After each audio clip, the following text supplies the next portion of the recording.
बहुत सारे लोग पढ़ लिख कर आज कहाँ से कहाँ बन गए हैं, जज बन गए हैं, डॉक्टर बन गए हैं, इंजीनियर बन गए हैं, शिक्षक बन गए हैं, बहुत बड़ी बड़ी पोस्ट में।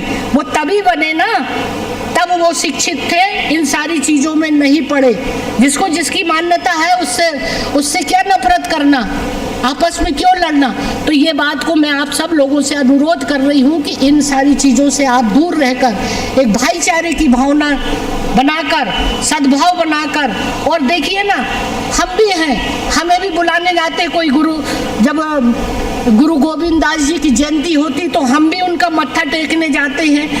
हर लोग एक दूसरे के उसमें जाते हैं। ये तो नफरत नहीं करते कि नहीं तुम हमारे यहाँ मत आना, तो हम तुम्हारे यहाँ नहीं आएंगे।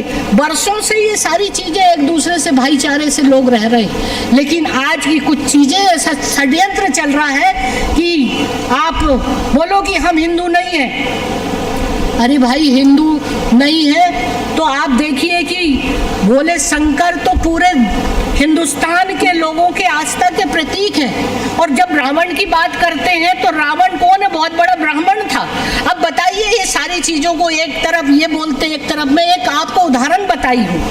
आपकी अपनी आस्था, परंपरा, अपनी संस्कृति, हम प्रकृति से पूजा करते हैं, हम प्रकृतिवादी हैं, पर्यावरण की रक्षा करते हैं। आज हिंदुस्तान के अंदर अगर जंगल अगर बचा है तो वो हमारे देश के आदिवासियों के कारण बचा है।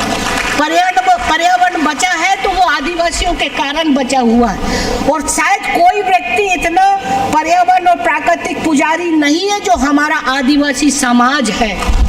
ये गर्व होना चाहिए। आज अगर हिंदुस्तान के अंदर हमारी जो संस्कृति है तो वो आदिवासी समाज की संस्कृति है।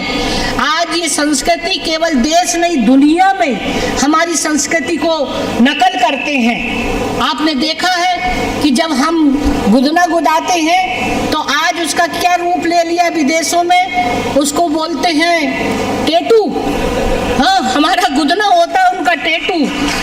अब ये भी एक मेडिसिन का काम करता है। बाजूबंद पहनते हैं, यहाँ पर कमर में जो है, आज देखिए शहरों में आज इसी को खरीद कर लोग पहनते हैं, विदेशों में पहनते हैं। आज हमारे जो गाने हैं, गीत है, नृत्य है, आज फिल्मों में भी वो गीत गाते हैं। हमारी इतनी बड़ी संस्कृति है।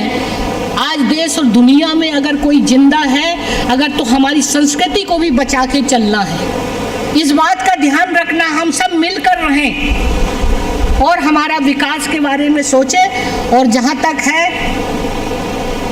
मैं एक राज्यपाल की होने के नाते पूरे प्रदेश की संरक्षक हूँ और विशेष तौर पर जनजाति क्षेत्र के लिए जो मेरा अनुसूचित क्षेत्र में जो अधिकार है, मैं कोशिश करूँगी कि आपके अधिकार सही मायने में आपका वो लाभ आप तक पहुँचे और मिले।